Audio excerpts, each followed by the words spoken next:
자, 2주차입니다. 2주차인데, 지난주에는 그냥 우리가 뭐 공부하는 요령, 이런 거 좀 했고, 그 다음에, 이 교재, 페이지가 안 나와. 내가 또 페이지도 안 넣었는데, 거기 보면은, 서브로드 작성 방법, H 해가지고, 뭐, 당연히 뭐, 필기구는, 볼펜 지금 뭐습니까? 1.2mm 볼펜이 좋아요. 1.2mm. 인터넷 들어가면 1.2mm 볼펜 판다고 문방구에 잘 안 팔아요.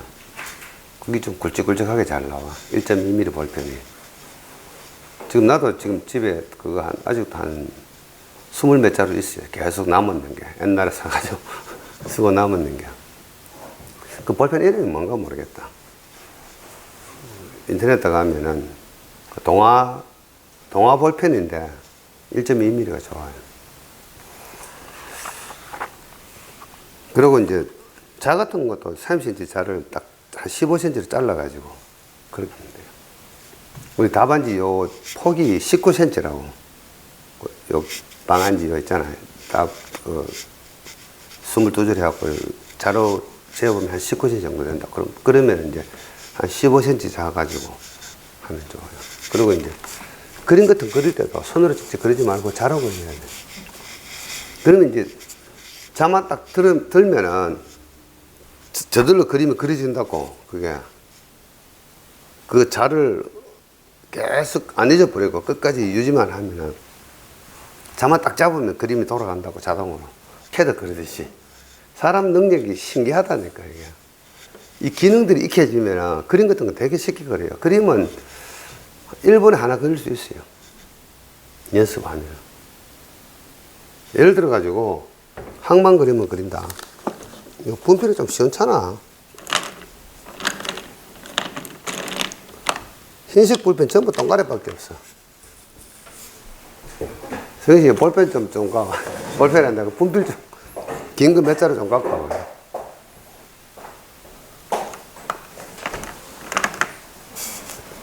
통째로 다 줘.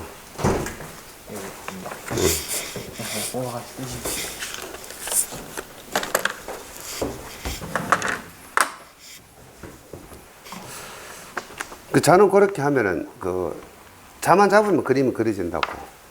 그림 연습을 많이 해야 돼요. 이를테면은 내 강의 교재는 건설기계는 다 빼버리는데 건설기계 공부해야 돼요. 근데 왜 빼냐 하면은 일부러 책 볼륨 두껍게 할 필요 없잖아. 아무 기술서 책이나 보고, 건설기계는 뭐 답이 똑같으니까, 암기 과목이니까 아무 책이나 보면 돼요. 그래서 자주 나오는 문제만 골라서 하시면 돼요. 근데 내 교재에는 건설기계는 다 빼버리고, 건설기계 자체는 강의를 안 해요. 혼자 공부할 수 있는 부분인데 굳이 뭐 돈 내고 강의 들을 이유가 없잖아요. 그런 거는. 그래서 건설기계 같은 경우는 스스로 공부하면 되는 거고. 예를 들면 우리가 이제 공부를 하다 보면 이 그림 그릴 일이 많아.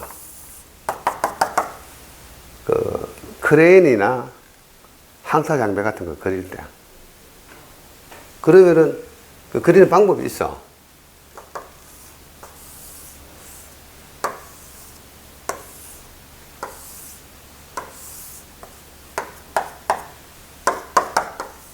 대충 이러면 이제 캐터필라가 된다고. 캐터필라. 그리고 여기 이제 몸체가 되겠지. 현장에서는 좀 오브리라 하죠. 오브리. 그 일본 말인가? 오브리. 그러고 나서 이제 운전석이 있다고. 샤클. 이러면 이제 크레인 그림이 된다고. 그림 연습을 좀 해야 돼요. 여기다가 이제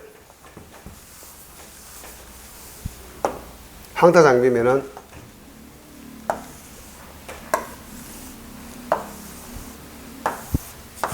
뭐 오거다. 오거 이렇게 그리면 되거든.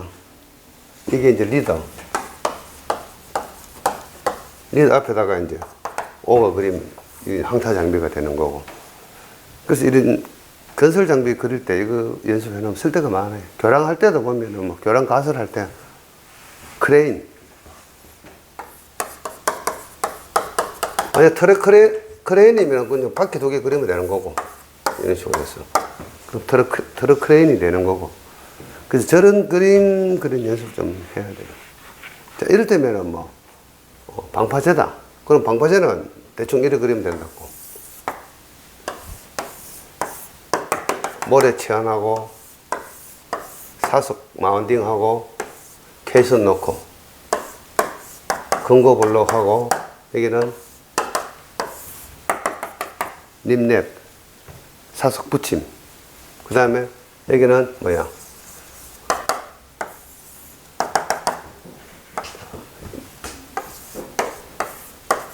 머리 있으면은 요거 TTP, 테트라포트 이런 거.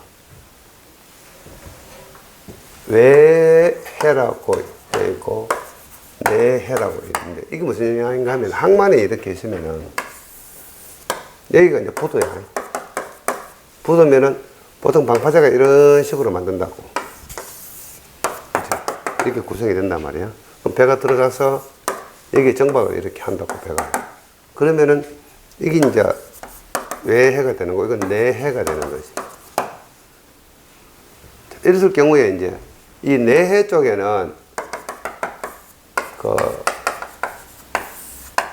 일반 우리가 돌로진 사석을 많이 붙이고, 이 외해 쪽에는 TTP를 붙인다고. 이것은 다른 말로 표현하면 인공 사블럭 이렇게 이야기하거든. 그래서 결국은 이건 인공 사석이야. 이거는 그냥 우리가 일반 자연 사석 이렇게 많이 한다고. 이거 왜 그런가 하면 이거는 셰파 효과. 파도가 이렇게 치면 파도 에너지를 감쇄시켜야 되니까. 물론 안쪽에도 이제 뭐 TTP 하면 되지만 TTP 돈이 많이 들어가잖아요. 콘크리트로 찍어야 되니까. 그래서 바깥쪽에만 TTP 붙이고 안쪽에는 TTP를 안 붙이는 경우가 있어. 물론 이제 이런 경우는 있겠지. 방파제를 이렇게 하는 경우는 양쪽 다 TTP를 붙여줘야 되겠지. 뭐 보통 방파제가 이렇게 많이 생겼거든. 큰 항만에서는 이런 식으로 방파제를 한다고. 아니면은 아예 처음부터 이런 식으로 그냥 일자형으로 이쪽에서 배가 들어오고 배가 나가도록 뭐 이렇게 한다든가 이렇게 많이 한다고. 그러면은 안쪽 내해가 있고 외해가 있다고. 외해 쪽에는 인공 사블록 붙이고 이렇게 하거든. 이런 그림 그리는 연습도 많이 좀 해야 돼요. 차근하게 몇 번 연습해 보면은 실제 시험장에 가면은 1분에 이거 하나 그릴 수 있어요. 그래서 이제 보통 그 시험 치는 보통 학원에 이렇게 가보면은 논문 쓰는 요령이라 그래갖고 많이 이야기해 주는 데가 많아. 개요를 뭐 어떻게 써라 이렇게 말이 있는데 그거는 본인 특성에 맞춰가지고 패턴 개발을 자기가 해야 돼요. 패턴 개발을.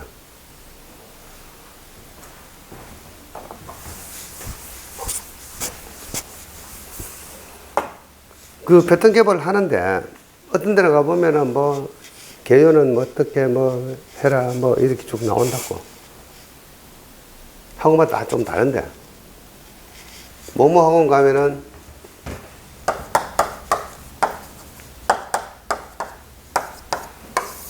개요는 6줄만 써라 이렇게 이야기한다. 개요는 6줄 뭐 써라 뭐 페이지 맞춰야 되니까. 틀린 이야기는 아닌데 나는 어떻게 이야기하냐. 개요는 2줄만 써라 이래 이야기한다고. 또 나는 1 개요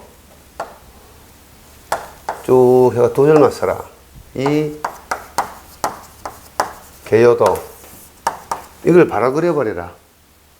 모식도 갖고 해도 되고 개념도 이렇게 해도 되고 자기 마음이라. 모식도 개념도 개요도 뭐 이런 식으로. 그 다음 대점 2번부터 이 그림 그릴 때 이 주변에다가 내가 쓰고 싶은 이야기 많이 적는 거지. 근거 블록 머리를 고정시켜주는 블록이거든. 근거 블록. 움직이지 않게. 더 그림 솜씨가 좋으면은 좀 입체적으로 방파제를 그려도 되겠지. 이런 식으로. 본인이 이제 그림 솜씨가 좋으면은 좀 실감 나잖아요. 이렇게 그려주면은. 입체적으로 그리든지, 단면만 그리든지. 그러면 이제 이거 쳐다보면은 쓸거리가 생각이 난다고. 그때부터. 이걸 보면서. 자, 제일 밑에 집안이 연약하다. 일반 공사가 똑같아. 육상 공사가 똑같아요. 연약 집안이다. 그러면은 치안을 한다고. 모래로 치안을 해. 물속에 있는 땅 집안에다가 모래 치안을 어떻게 하지 궁금하겠지. 항만에서 수중의 모래 치안 방법에 대해서 이런 문제는 안 나온단 말이야. 그냥 모래 치안 한다고 생각하면 돼요. 그럼 뭘 하겠어요? 하여튼 바지선에 모래 싣고 가서 또 특수한 장비로 모래 치안을 하겠지. 자, 그럼 치안하기 위해서는 이 연약지방 굴착을 해야 된다고. 굴착. 굴착은 준설선으로 하겠지. 준설선으로. 펌프 준설선이나 한번 각종 준설선으로 할 거고. 육상에서는 백호를 할 거고. 수중에서는 수중 굴착 장비는 준설선이잖아요. 그럼 모래 치안. 육상공사가 똑같아. 연약지방 처리. 그 다음에 사석, 마운드. 사석 마운딩을 하는 거죠. 그럼 사석 마운딩도 마찬가지지. 그러면 이 주변에 어떤 게 들어오겠어? 바지선에 하나 들어오고, 사석이 들어오고, 여기다가 뭐, 아까 그 건설 장비 있잖아. 백호. 백호 하나 그래가지고, 이렇게 딱 사석 투하. 뭐 이런 거지, 뭐. 그리고 주변에는 위치 표시 해야 되잖아. 물이 위치 표시 해야 된다고. 부표를 떼어야 돼. 책에 보면 뭐 대나무 깃발 세운다는 말이 있거든. 대나무 깃발 세우진 않아요. 부표를 떼운다고. 그러면, 요 위치에서 우리가 작업 구간이구나. 그리고 이제 작업하다 보면은 환경 문제가 발생하잖아요. 이런 데다가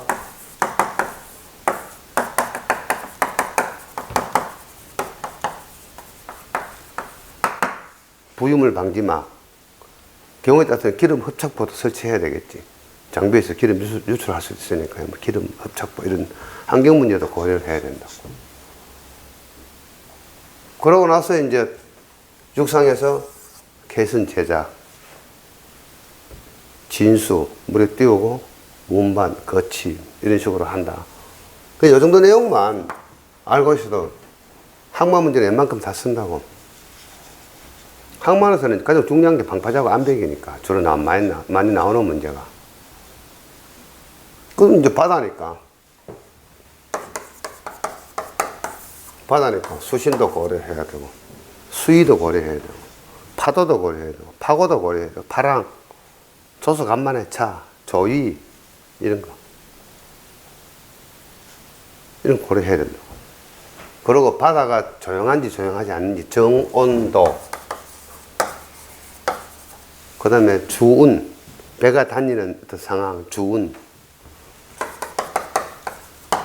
해상교통 있잖아. 이런 거 다 고려하면서 일을 한다.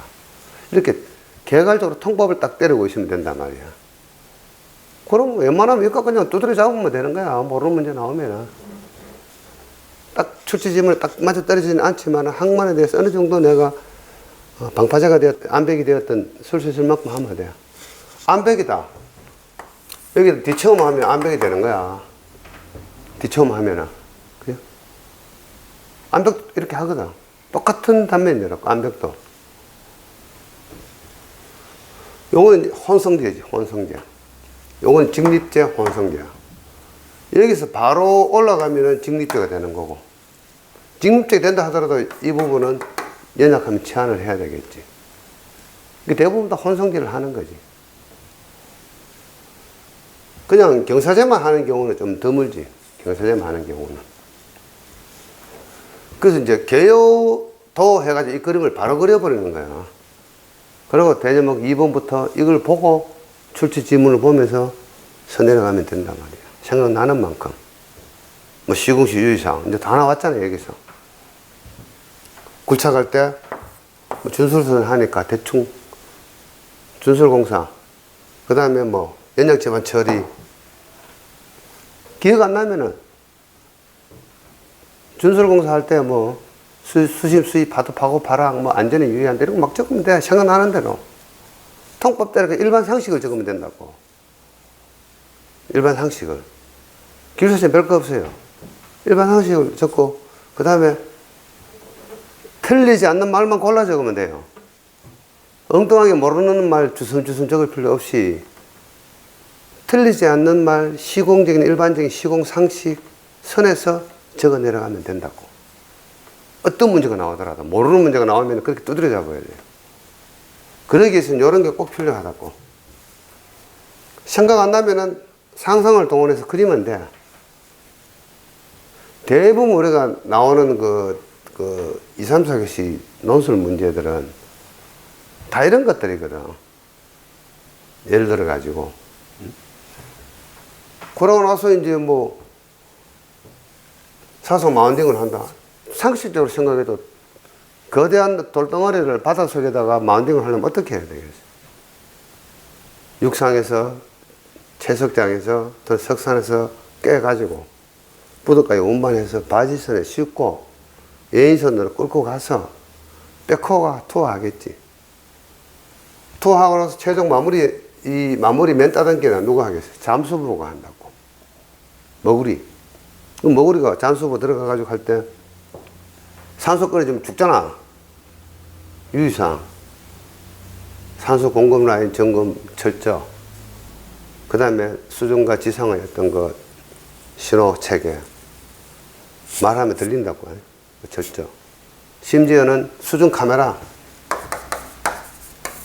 수중 카메라 비춰가며 일을 한다고. 위에서 모니터링 하면서. 그러면서 이제 어떻게 해? 물이 혼탁하면은 카메라가 시야가 흐려지잖아요. 물이 혼탁할 때는 모니터링 할 때 주의할 것. 긴밀한 어떤 신호를 유지할 것. 지상의 사속 투하하고 잠수 협착 사고 방지 뭐 이런 것들. 상식적으로 생각나는 거 적으면 되는 거야. 수중에서 잠수부 일할 때 우리가 통밥 때려보면 뭐가 위험한지 대충 감이 나오잖아. 그런 식으로 적으면 돼요. 그러면 다 끝난 거야. 방파제 시국시 유의사항 이게 전부 다 하거든. 그래서 통밥 잡기를 해야 돼. 통밥 잡기. 결국 이게 개념 파악인데, 그러면 이 개념 파악은 어떻게 해야 돼? 적어도 학만 공부하면은 이 방파제에 대해서 학만 및 어항 설계 기준이라고 있다고. 그거는 어디다가 하면 있나 하면은 코딜 들어가면 있어요. 코딜. 코딜.net. 건설기술 정보 시스템이라고 있어. 국가에서 운영하는 데. 거기 가면은 이제 설계주 내려받을 수 있단 말이야. 그 정리하고 공부하라는 얘기 아니고 그냥 그걸 풀이하게 하면 쭉 보는 거야. 그럼 이런 그림들이 다 나온다고. 이거 쭉 전체적으로 개괄적으로 한번 읽어봐야 돼. 사실은 그것도 조금 투자해가지고 자료들을 어떻게 하냐면은 마구잡이 막 다운받는 거야. 다운받아가지고 복사집에 가가지고 일괄 출력작 해버려. 순서 없이 그냥 제본해가지고 오면 돼. 그래서 참고 서류 항상 오프라인으로 봐야 제대로 들어온다고 이게. 인터넷 창 떼어놓고 보면 잘 안 보여 이게. 그 돈 얼마 안 들어가잖아요. 제본하는데. 그래서 웬만하면 설계 기준등은 전부 다 그냥 그대로 다운받아가지고 뭐 무작위로 쫙 제본하는 거지. 그게 뭐 5, 6, 7, 8, 9, 10건 될 수도 있지. 건당 3만원 캐봐야 뭐 한 30만 투자하면 되는데. 그걸 다 정리하라는 이야기 아니고 두고 이제 이런 걸 한번 통합을 잡아보는 거야. 내가 학만에서 방파제 이야기 나오면 내가 어느 수준만큼 내가 알고 가야 되겠다 싶은 수준만큼만 자기가 한번 정리를 해보는 거야. 아니면 그냥 공부를 하든지. 그래서 내가 지금 설명하는 이 수준만큼만 통합되고 두드려 잡기 할 수 있으면 다 쓸 수 있어요. 그럼 이렇게 안 하고 여기에 있는 핵심적인 어떤 키워드를 가지고 착착착 만들어준 거 암기해 가겠다. 그거 달달달 암기해도 모르고 암기한 거기 때문에 융통성이 발휘가 안 돼. 시험장에 가면은 문제가 변형해서 나오면은 쓸 수가 없어. 우리 속담으로 뭐 된장이 똥인지 모르니까 비슷하잖아. 색깔이. 그래서 이런 통밥 잡기, 두드려 잡기는 결국은 이 개념 전반적인 어떤 거 항만 개념 파악을 해야 돼요. 그래서 나는 이제 전혀 다르게 이야기한다고. 개념에다 그림 그려버리자 이런 이야기 하거든. 그럼 내가 다음 논문 대제목 띄우기가 쉬워. 근데 어떤 데 가면은 대제목 먼저 적어놓고 채워넣으라 하는 데가 있어요. 뭐 천재도 아니고 어떻게 채워넣어 이거. 채워놨다가 두 줄 비면 어떡할 건데. 어떤 사람은 여기 동해물과 백두산이 적어도 모른다 이런 이야기 한다고. 채점 하시는 분들이 바보 믿고 모르게 다 안다고 이거. 안에 내용 이거 우리 그 행간 하는 말 있잖아요. 행간. 채점 하시는 분들은 다 교사 합격하시는 분들고 다 수준이 높은 사람들인데 그 답안지 3페이지 분량 그거 툭 보면 바로 보이지. 이 사람이 제대로 썼느냐는 바로 딱 보인다고. 읽어볼 것도 없어. 탁 보면 바로 보인다고. 아, 이 사람이 공부 수준이 어느 만큼 되어가지고 썼다. 그리고 이 사람이 이 공부가 소화가 되었다, 안 되었다, 표시가 딱 난다고. 표시가. 그리고 너무 유행에 사로잡히면은 이 유행 표시가 나요. 이거는 어디의 유행이다. 이건 어디의 유행이다. 어디의 유행이다. 표시가 딱딱딱 난다고. 심지어는 누구한테 강의 들었는지까지 표시가 나요, 이게. 그리고 된통 잘못 걸리면은 똑같은 그림과 똑같은 답안이 같이 딱 앞에 사람하고 뒤에 사람하고 같이 있을 수도 있단 말이야. 답이 똑같을 수가 있다고, 이게. 그러면 안 되지. 교수 논문 시험에 답이 똑같으면 안 되잖아. 뭐가 달라도 달라야 된다고. 물론 조금은 차이가 나겠지만은 그냥 80%가 유사하다. 그럼 같은 거야. 어떻게 같을 수가 있어? 객관식 문제는 답이 똑같겠지.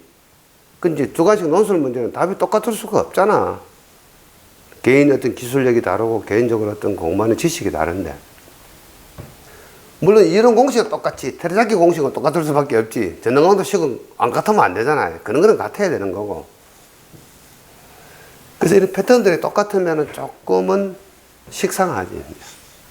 채점하신 분들 눈에서. 그래서 이제 이렇게 그림을 먼저 그리고 이렇게 적어 나가면 본인이 답 쓰기가 편하고 시간 조절하기가 쉬워요. 쓸 만큼 쓰다가 페이지 다 돼가면 끝하고 마치면 되잖아.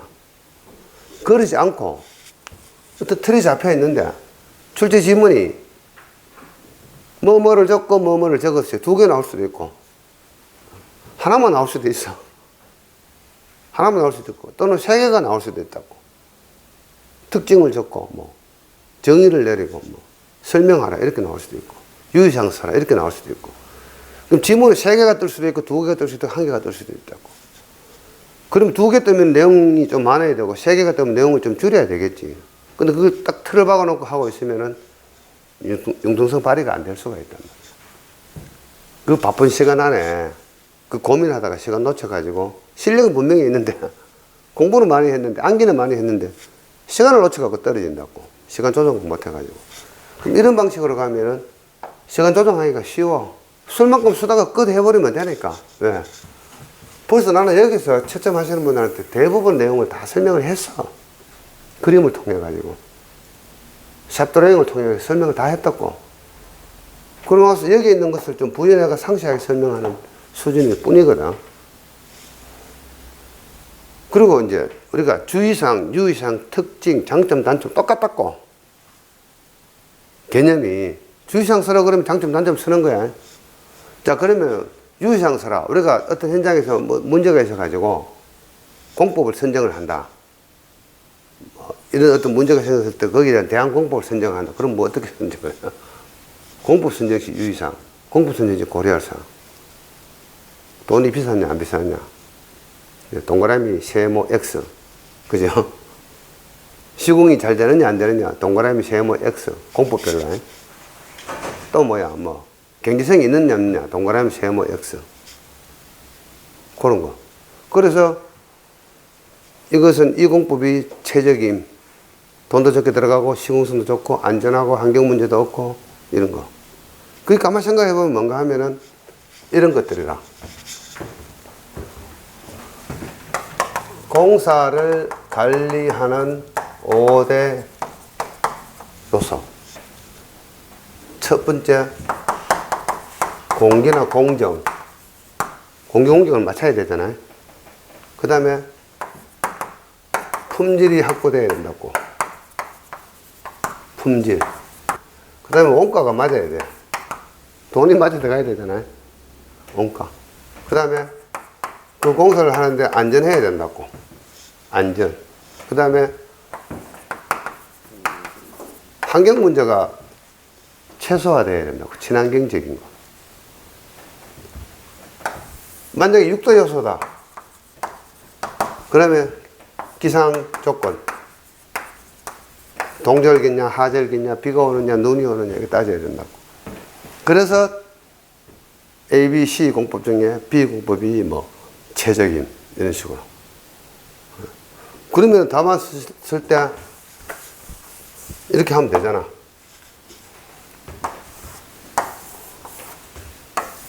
예를 들어가지고 A, B, 이건 공법이겠지. 이거는 뭐야? 어떤 거 특징. 1. 공기 공정. 2. 품질. 3. 원가. 이렇게. 그럼 이거는 원가는 결국 뭐야? 경제성이지. 이것들은 뭐야? 시공성이지. 쭉 적어놓고 동그라미 3개. 요거는 세모. 요거는 뭐 X. 예를 들어 하는 거야. 그리고 동그라미 많은 거. 그래서 대한공법 선정, 비공법. 이런 거 답안지 적어주면 된다고. 예를 들어가지고. 선정 시 고려할 사항. 이런 거 비교해서 선정합니다. 생각 안 나면은. 어떤 공부를 해가 그 공법 고려 시, 선정 시 고려 사항 공부를 했는데 기억이 안 난단 말이야. 안 나면은 이렇게 하는 거야. 상식. 우리가 알고 있는 상식. 시공에 대한 상식. 이걸 적으면 돼. 모르면은 얼마나 이 재미가 있어. 실감 나잖아, 이게. 그죠? 실감 나지? 모르는 표시가 안 난다고, 이렇게 적으면은. 근데 그거다 대놓고 종류별로 낑낑대면서 고려상 그 전부 다 다르다고. 이게 보면은 다 달라. 다 다른 거 아니야, 당연히. 다 비슷한 말인데 다 다른 거 수백 개를 암기를 해야 된다고. 왜 그 미련한 짓을 하느냐 말이야. 이 기본이잖아요, 기본. 우리 공사관리 6대 요소를 지키는 것은 유토피아라고. 건설의 유토피아. 완벽하잖아, 저래 되면은. 그죠? 저걸 우리는 목표로 한다고. 모든 건설, 설계, 시공, 유지관리 단계에서. 저걸 목표로 한다고. 공사관리 5대 요소를 또는 6대 요소를 만족시켜주는 게 최대의 목표란 말이에요. 그러면 뭐 아무 문제가 없잖아요. 사고도 안 나고 품질도 확보되고 공기도 지키고 돈도 적게 들어가고 할 수만 있다면 이게 유토피아야. 그러면 어떤 공사를 하든지 이걸 우리는 목표로 하기 때문에 저걸 생각하면서 한다. 선정할 때는 저걸 고려한다. 시공시 유의사항. 저게 만족되도록 시공시 유의한다. 이렇게 조금 되잖아. 이런 기발한 창작을 해야 돼요. 내가 지금까지 강의를 많이 했지만 처음 하는 이야기야. 이런 식으로 표까지 그려가면서 하는 거는. 내가 만약에 시험장에 가면은 시험을 치는 입장이다. 모르는 문제가 탁 튀어나왔다. 나는 이렇게 간다고. 왜냐하면은 내 문제를 써야 되는데 두 문제를 제대로 쓰고 나머지 두 문제 잘 모르겠다. 뭐. 하여튼 이런 어떤 시공과 관련된 그 문제를 찾아보고 이게 어떤 공정이냐, 콘크리트 공사냐, 뭐 교량 공사냐 생각해보면 우리가 교량 공사에서 일반적인 통법은 나오잖아. 대부분 육상 교량도 있지만은 뭐 해상이나 강을 형성하는 교량이 많을 거고 물공사가 있을 거고 가만히 한번 생각을 해보는 거야. 평소에도 그 생각을 하고 있어야 돼요. 만약에 교량과 관계된 문제가 나오면 나는 이런 표준화된 내용을 나는 하나의 거리로 갖고 있겠다. 자기가 만들어내야 된다고. 표준화 시켜야 된다고. 논문의 표준화, 스탠다드. 자기만의 스탠다드. 그럼 자기만의 그 어떤 특색이지. 나는 이 계통 문제가 나오면은 모르면 나 욕 갖고 두드려 잡겠다. 이렇게. 망치와 같은 오한마라 그러나? 우리 큰 그 한마 있잖아요. 오한마 같은 그런 어떤 두드려 잡는 무기를 하나 딱 갖고 있어야 돼요. 그리고 모르는 문제 나오면 그걸로 깨부수면 되는 거야. 오한마로 두드려 가지고 박살 내면 된다고. 그래서 합격하는 거지. 그 나오는 문제를 우리가 시험 치고 난 다음에 주는 모범 답안처럼 완벽하게 공부를 해서 합격을 한다. 그건 불가능한 거지. 시험 치고 나서니까 다음에 출제에 대비해서 공부하기 위해서 좀 상세하게 문제 해설을 하고 모범 답안을 보는 거지. 당일 시험 치러 갔을 때는 그렇게 안 된단 말이야. 그럼 두드려 잡는 무기 하나씩 꼭 거기 있어야 돼. 각 단원마다 유형별로. 자기가 좀 창작하듯이 좀 개발을 해야 된다고. 이런 게 그런 유형이라고.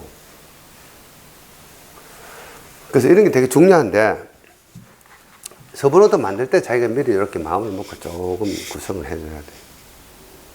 그래서 이제 요 뒤에 나오는데, 그거 좀 이따 이야기하고. 그 다음에 서브노트 작성할 때 단어 및 어휘구사. 좀 자신 없는 단어 쓰면 안 돼요. 뭐일 것 같다. 좋아하는 것 같아요. 이건 안 통한단 말이야. 좋아합니다. 싫어합니다. 싫어함, 좋아함. 이게 확실한 표현이고, 우리 보통 그 이제 일반 그 대화를 할 때는 맛있는 것 같아요. 맛있습니다. 맛없습니다. 이걸 해야 되는데, 그게 좀 맛이 있는 것 같아요. 그런 말을 쓰잖아요. 일반 대화에서는. 예쁜 것 같아요. 그게 아니고, 예쁩니다. 보기 싫습니다. 이렇게 딱딱 부러지게 확실하게 자신감 있는 표현을 해줘야 돼요.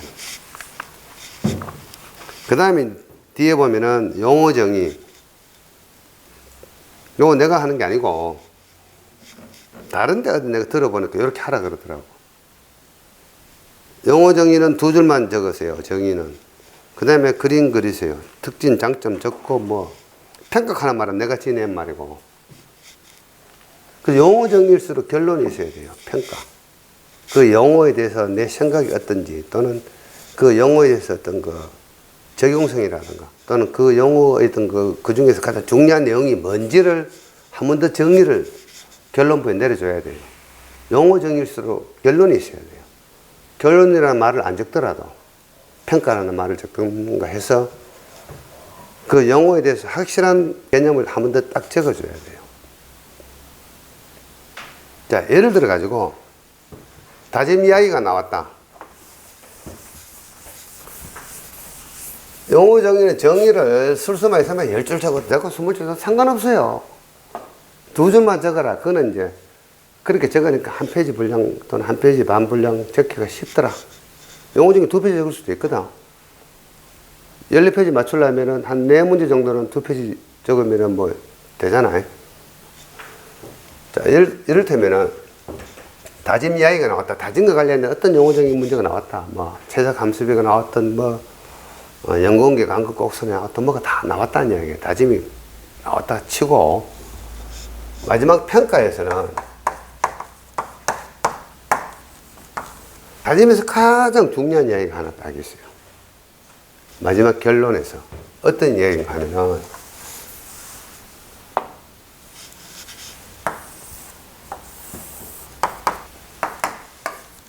건전밀도고 함수비가 있다고. 그럼 다짐 곡선이 이렇게 되어 있고 연공계 간극 곡선이요. 요게 감마디 맥시멈, 요게 OMC 최적 함수비. 만약에 시방 밀도가 뭐 95%다. 그러면은 요 범위가 시공 관리할 함수비 범위란 말이야. 근데 요거는 OMC에서 플러스 마이너스 2% 또는 뭐 3% 이렇게 한단 말이야. 그리고 물이 많은 쪽이야. 수변 측. 물이 적은 쪽 근처 측이야. 여기 뭐 감마디 맥시멈 문제가 나오든 OMC가 나오든 뭐 연공계 간극 곡선 대대의 VC라고 해야 하는데 문제가 나오든 간에 평가에는 뭔가 하면은 자 수변축 관리와 건조축 관리가 있는데, 수변축 관리를 하면 투수에서 K 값이 최소가 되고, 건조축 관리하면은 CBR 값이라든가 일축 압축 강도 값이 커진단 말이야. 그러면은 요거는 뭐야? 구조물로 봤을 때는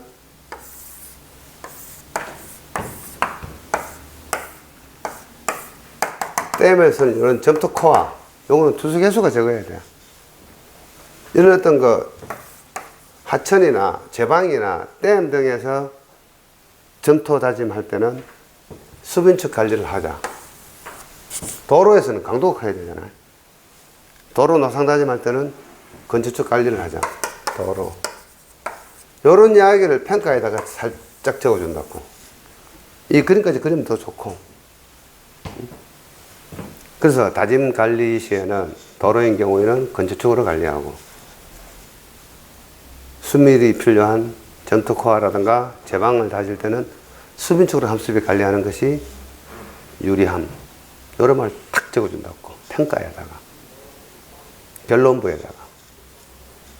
그러면은 다짐에서 가장 중요한 개념이라고 이게.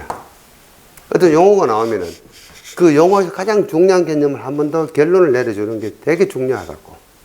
그러면 이 사람은 확실하게, 아, 이 용어에 대해서 개념을 확실히 깨고 있구나.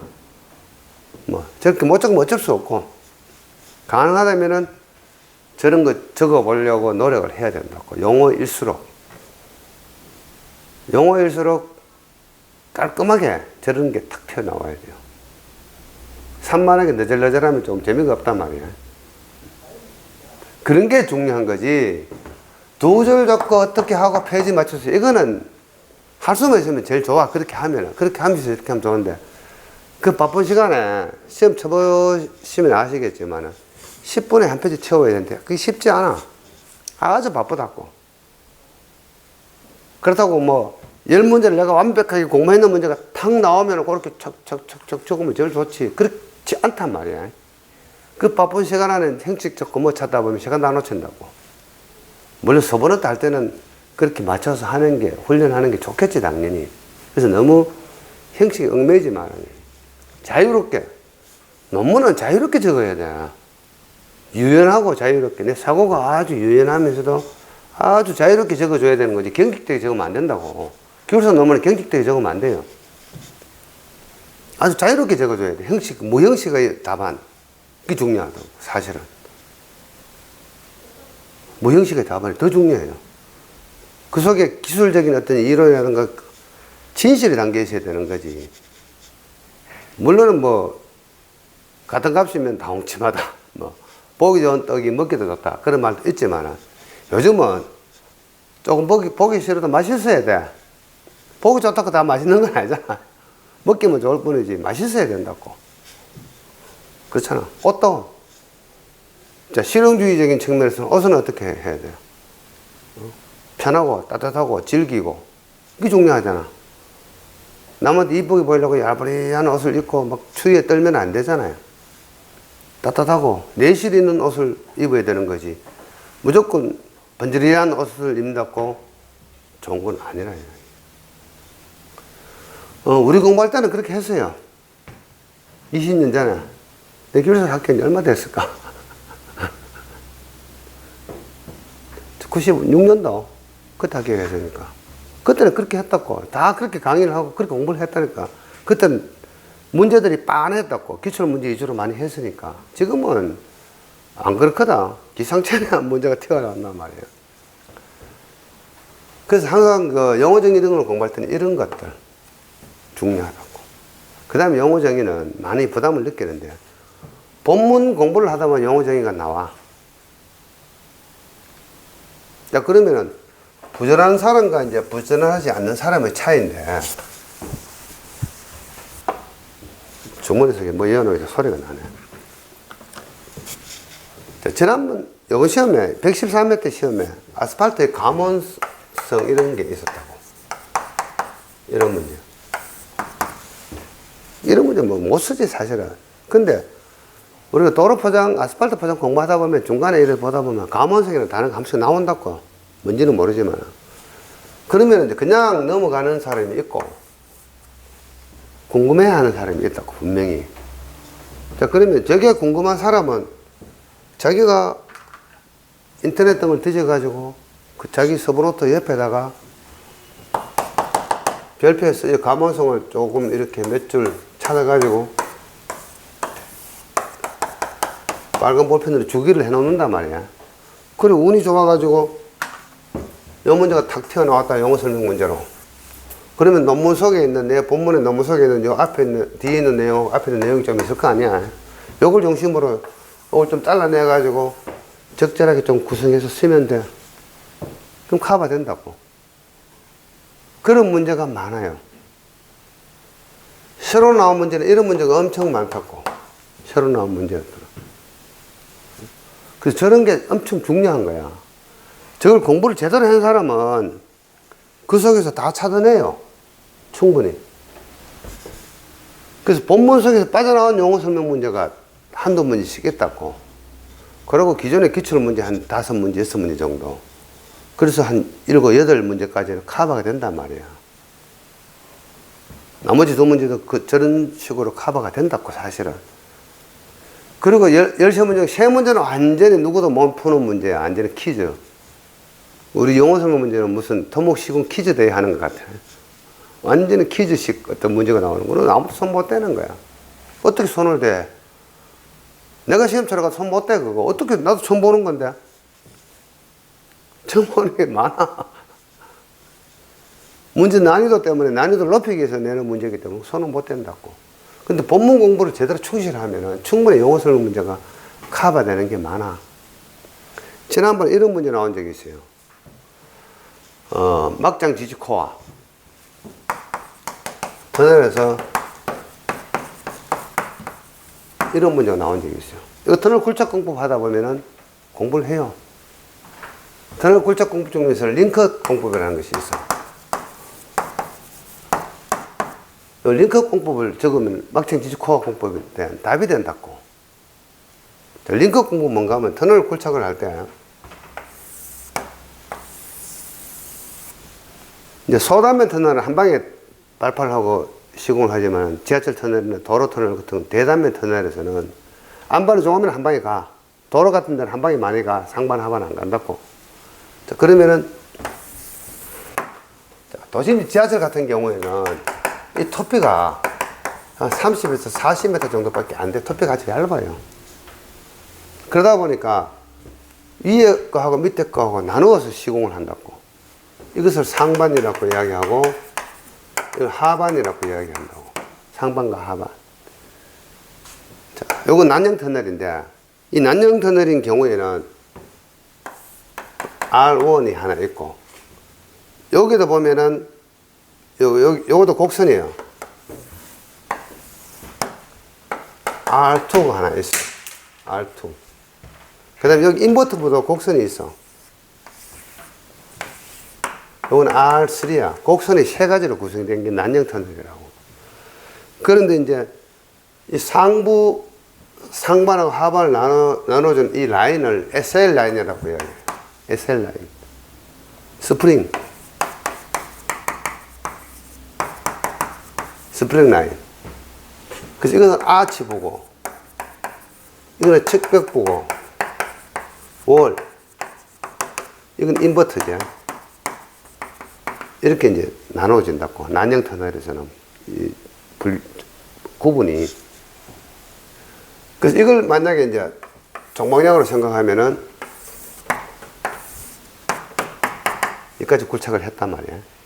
굴착을 하고 제일 먼저 이제 상반을 먼저 굴착한다고. 요렇게 상반을 먼저 가고 뒤에 하반 따라간단 말이에요. 그런데 이제 요 막장 계속 진행 중에는 그냥 계속 굴착을 해요. 발파한다고. 1.5m씩 발파 빵빵 때린다고.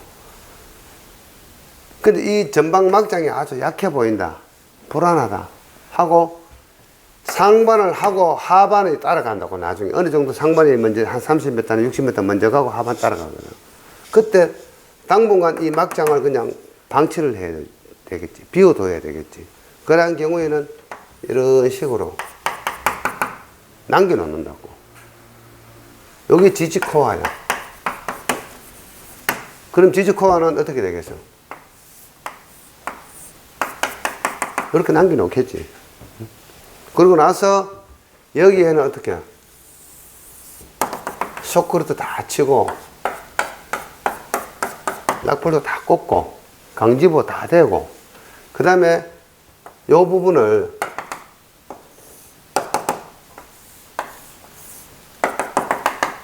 쇼크루트를 치든 버림을 치든 쳐야 돼. 그럼 이걸 전부 다 이렇게 하나의 어떤 반지처럼 폐합을 시켰잖아요. 콘크리트로, 쇼크루트로. 링이라는 뜻은 반지라는 뜻이에요. 이게 원형의 반지. 이렇게 매 상반 쭉 갈 동안은 계속해서 그런 식으로 이 하부에도 쇼크루트나 버림을 치고 간다고.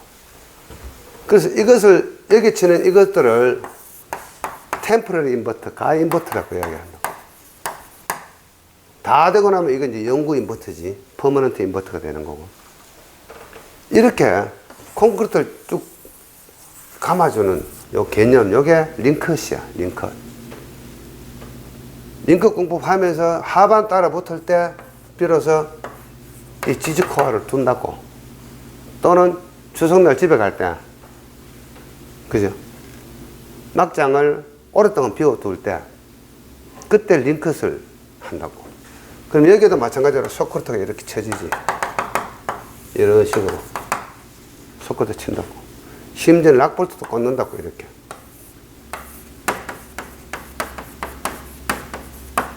락볼트를 꽂는데, 이때 락볼트는 새로 만드는 거 말고 파이버그래스 유리섬유 계통으로 해서 다음에 발파하기 좋도록 그런 거 시공한다고.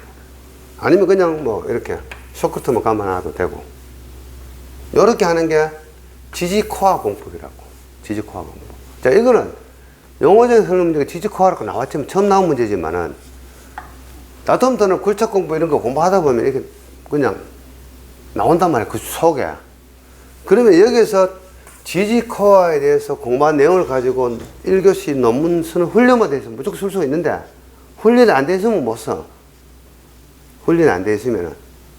자, 그러면은 여기서 말하는 훈련을 하는 것은 본인 스스로 서브노트를 만들어 보고 본인 스스로 어떤 독창적으로 패턴을 연구해 보다 보면은 아는 내용이 있으면은 저절로 쓸 수가 있는데, 자신력이 있는데, 스스로 할 수 있는 능력이 있는데, 평소 공부할 때 스스로 할 수 있는 능력을 배양을 못하면은 아무리 머릿속에 들어있어도 못 적는다고. 논문을 구성하는 능력이 없으니까. 알기는 아는데 못 적고 오는 거야. 알기는 아는데. 그 사고가 경직돼서 그렇다고. 가니까 이렇게 하라 했는데, 이렇게 하라 그랬는데 어떡하지? 알기는 알겠는데 어떻게 저렇게 만들어내지 내가? 그 바쁜 시험장에서 막 두려워하면서 답을 막 탄력 있게 못 적어 나간다고. 그러면 무형식으로 하는 사람들은 내가 알고 있는 지식이니까 정의 알고 있는 만큼 적고 그리고 지금 내가 이야기하는 수준만큼 알고 있다면 조리 있게 많이 알면 2페이지 적어버리는 거야. 나중에 모르는 문제 1페이지밖에 못 적으니까. 좀 자신 있는 문제는 1교시라도 한 2페이지 빨리빨리 적고, 좀 자신 없는 문제는 적을 게 없으니까 1페이지만 적고, 그렇게 하는 거야. 그러면은 10문제를 선정하는데 내가 자신 있는 문제를 먼저 선정하는 거야. 그리고 자신 없는 문제는 뒤로 미뤘다가 뭐 반페이지만 적을 수도 있는 거지, 모르면은. 근데 거기다가 쓸데없는 이야기 반페이지 쳐 넣으면 안 된다고. 아는 만큼은 반페이지 쓰고 와야 돼. 쓸데없는 이야기 적으면 안 된단 말이야. 그렇게 해서 1교시 통과하는 거야. 2, 3, 4교시에서 좀 점수를 많이 맞으면 되니까. 이런 식으로 본문 공부를 충실한 사람은 해결할 수 있는 영어 문제가 상당히 많아요. 근데 이걸 기출 문제도 아닌데 이걸 어떻게 내가 영어적인 문제로 내 노트를 만들어 가지고 뭐 의뢰해 보겠다. 기출 문제 아무리 공부 많이 해도요, 시험장에 가면 또 6개, 7개야. 그렇잖아요. 그래서 본문 공부를 충실히 하면은 영어적인 거 해결이 돼요. 영어적인 게 해결이 된다고. 자, 모 학원에 가면 제대로 이야기해 주는 데가 있어요. 모 학원에 가면은. 서울 쪽인데, 제대로 이야기해 주는 데가 있어요. 아이템 관리를 해라. 아이템 관리를 해라. 그 이야기가 뭔가 하면은, 어떤 아이템을 하나, 둘, 셋, 넷, 다섯, 여섯 개 이렇게 아이템별로 관리하다 보면은, 여기 요거 딱 나오면 요거 용어 정리로 적으면 되는 거야. 네? 논술이 나오면은 요거 세 개 합치면은 논술 문제가 되는 거야, 답이. 이렇게 요 아이템 하나를 좀 관리를 좀 하면은 용어 정의 문제도 논술 공부하면서 해결이 된다. 이렇게 이야기한다고. 자, 요렇게 하는 게 훨씬 쉽지. 너무 틀에 박히는 식으로 할 필요는 없다는 이야기야. 물론 이제 뭐 그렇게 딱 적고 이렇게 딱 적으면 표지 조정하기 쉽겠지. 그건 기본인데 그 틀린 이야기 절대는 아니에요. 아닌데 너무 그게 꽂히지 말아요. 꽂혀버리면은 경직된다고. 사고가 경직이 돼. 너무 그렇게 꽂히면은 사고를 좀 유연하게 공부할 때 제대로 하면은 다 쓸 수 있어. 얼마든지 쓸 수 있어. 그렇게 공부를 제대로 하라는 이야기야. 공부 제대로 하면 다 쓸 수 있는 문제들인데 너무 경직되게 구분하니까. 그래서 저는 이런 이야기를 해요. 영어정의 따로 할 필요도 없다. 영어정의도 2, 3, 4기 논술 용어로 다 공부해 놓으면은 논술에 나오면 논술로 적고 영어 나오면 그 필요한 아이템을 딱 뽑아내고 적고 이렇게 하면 되는 거지. 굳이 영어 따로 뭐 따로 할 이유는 없다는 이야기예요. 영어 자체를 논술 문제라고 생각하고 한 여유있게 2페이지 분량이나 3페이지 분량으로 딱 정리해 놓고 있다가 영어로 나오면 영어로 쓰면 되는 거고 논술로 나오면 논술로 쓰면 되는 거지. 따로따로 이중을 할 필요는 없다는 이야기야. 왜냐하면 영어 정리 제대로 하려면 문제 관리를 첫 문제 정도 해야 돼. 첫 문제. 첫 문제 중에 13문제 나와도 첫 문제가 13문제 다 커버 못하는 경우가 허다하다고. 그럼 아주 비경제적이지. 어차피 이래 가나 저래 가나 아는 거는 예술국밖에 안 나온다. 이렇게 생각하면 돼. 그러면 어떻게 돼? 그렇게 미련하게 할 필요 없지. 본문 논술 공부할 때 제대로 해놓아 버리면 영어정의 해결 다 되는 거예요, 사실은. 단지 그걸 가지고 1교시 용어로 한 페이지 반이나 2페이지 분량으로 적는 훈련이 필요한 거지. 훈련하기보다는 통밥 때리기야, 통밥 때리기. 순발력이야, 순발력, 센스. 좀 더 좋은 단어로 쓰면 센스. 좀 대충 이야기하면 통밥 잘 때리면 되는 거고. 순발력 좋으면 되는 거지. 그거는 다 개인차가 조금 있어요. 그 다음에 이제 뒤에 보면은 논술 문제. 조금 전에 이야기한 것처럼 예를 들어서 뭐뭐의 종류를 나열하고 그 내용을 기술하라 이렇게 나올 수도 있고 무슨 공법의 특징을 기술하고 시공체 유의사항 기술하라 이렇게 나올 수도 있고 같은 건데 그래서 아이템이 몇 개야? 하나 둘 셋 네 개잖아. 공부할 때는 이 아이템 4개 공부를 다 해야 되지. 그럼 수브노트는 어떻게 돼요? 좀 길어지겠지. 근데 문제 나올 때는 이 아이템 요거 적으세요. 요거 적고 요거 적으세요. 이렇게 나온단 말이야. 출제 문제. 공부할 때는 순서별로 같이 쫙 정리를 해놔야 되겠지. 근데 공부할 때 기출문제 유형만 보고 요거만 갖고 딱 3페이지 했다. 요거만 갖고 딱 3페이지 했다. 요거 섞어보면 어떡할 건데? 당하기 시작한다고. 자기는 여기에 맞춰가지고 1, 개요 6개 적었습니다. 이렇게 했는데, 이게 아니고 이게 나와버렸어. 못 적는 거야, 그러면. 너무 형식에 연연하지 말라는 이야기야. 자유롭게 적으면 돼, 자유롭게. 개요를 7줄 적든 2줄을 적든, 그치, 자유야. 그리고, 채점자가 보면요, 이거 다 읽어봐요. 얼마든지 편안하게 적어주면은, 채점자는 다 인정을 해준다고. 제대로 된 내용만 적혀 있으면은, 채점자들이 뭐 안 읽어볼 것 같지? 어떤 사람들이 이렇게 얘기한다고. 뭐, 옛날에 그런 말이 있었잖아요. 선풍기 틀어놓고 날려가지고, 멀리 간 놈은 60점, 중간에 떨어지면은 뭐 80점, 발 앞에 떨어지면 A학점, 뭐 옛날에 대학교 채점할 때 그렇게 딱 하는 말도 있잖아요. 리포터 채점할 때. 또 그런 이야기 한다고. 기술사 시험, 대제목만 쫙 잘 적고, 여기 대충 채워놓으면 된다. 인터넷에 가면 이런 정보가, 거짓 정보가 많아요. 너절 적으면 된다. 중요한 내용이 아니다. 이런 이야기 하는 데가 있어. 그것도, 자기가 먼저 합격했다고 막 인터넷 등에 가보면은 막 기술사 공부하는 방법 그러면서 이렇게 막 적어놓은 글들이 많다고. 지금 우리가 인터넷 들어가면은 정보가 엄청 많잖아요. 정보의 홍수인데 문제는 그 정보의 진실과 거짓 이걸 판단하는 방법이 없어. 그거는 보는 사람의 주관적인 판단에 따라 가지고 저게 진짜인지 거짓인지 판단을 해야 되는데 참 어려워. 그게 우리가 일반인들이 방송 보면 그게 다 진실이라고 생각하잖아요. 어떤 매체 인터넷 들어가 보면 인터넷은 다 진실이라고 생각한다고. 아니잖아. 보통 보면 이제 왜 인터넷 들어가 보면 낚시글 있잖아. 낚시글. 강남구 누구가 로또 복권 거 선전하는 거 보면 낚시글 많잖아요. 그처럼 이 정보라고 하는 건 진위 파악이 잘 안 된다고. 실제로 가보면은 이런 거짓 정보들이 많아요. 대정부만 적고 중간에 너절너절 적으면 됨 이렇게 적어놓은 정보들이 있단 말이야. 그런 정보는 보면 안 되지. 제대로 된 내용을 적어줘야 된다고. 채점 하시는 분들은 탁탁 뜯기 보면 다 안단 말이야. 그거를 제대로 적었는지 안 적었는지 표시 딱 난다고. 그 몇 페이지 된다고. 수십 페이지도 아니고 한 문제 3페이지밖에 안 되는데 충분히 표시가 나지. 이렇게 할 수만 있으면 좋아요. 개요 6줄 적고, 개요 적을 때도 마찬가지라. 1 뭐뭐하고 뭐뭐인데 뭐뭐하므로 뭐뭐함. 또 두 번째 내용이 있을 거 아니야. 그래서 뭐뭐뭐뭐뭐임 따라서 뭐뭐뭐뭐함 이렇게 하면 돼요. 아니면은 그냥 쭉 가면서 동그라미 번호 푸시가면 적어줘도 괜찮고. 채점자가 봤을 때 딱딱 그 소절이 구분되도록 딱 해주면 돼요. 그러고 나서 이제 개념도 이런 거 그리고, 그 다음에 뭐 플로 차트라든가 이런 거 그려주고, 아니 표를 하나 그리든지, 그거는 자기 자유라, 그때부터는. 그러고 나서 뭐 출제 지문에 따라가지고 이제 뭐 공법의 특징, 뭐 시공식 유의사항, 이렇게 적고, 마지막에 이제 결론. 이렇게 적으면 돼요.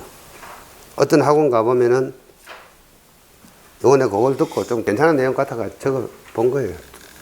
둘째 페이지에는 출제 지문을 적고, 첫 페이지에는 뭐 엑스트라라 그러던가, 조연 배우를 적고, 둘째 페이지에는 주연 배우를 적고, 마지막 페이지는 결론을 맺어라, 뭐 이런 말이 있는데, 논문의 구성 방법에서 기승전결해야 되잖아요. 기승전결. 기승전결. 이건 뭐, 옛날부터 내려온 이야기잖아. 한 4등분에 하는 게 정상이니까. 논문서는 기본이니까. 이렇게 할 수 있으면 이렇게 하는 게 제일 좋고, 문제는 순발력 있게 쓰려면 그렇게 또 틀에 잡히면 쉽지 않다는 이야기야. 그래서 편안하게 쓰면 돼. 개요 한번 쓰고, 내가 아는 내용. 그 다음에 다음 대제목을 띄우기 쉽도록 전체를 보여주는 이런 그림 같은 하나 딱 그리고 내가 그림을 쳐다보고 적으면은 굳이 암기 안 해도 시공상식이나 공법이 어떤 상식이나 공법의 개념을 잡아가면 적어주면 된다고. 그럴 때는 기술사 교재할 때 공부하고 암기했던 뭐 시공식 유의사항, 시공식 주의사항 이런 거 기억나면 그걸 적는 게 제일 좋고, 기억 안 나면 방법이 없잖아요. 무시하고 지문만 떼어주고 일반 상식적인 내용을 적어주면 된단 말이야. 그 내용들이 다 비슷비슷해. 주의사항, 유의사항. 에피소드가 있는데 내가 공부할 때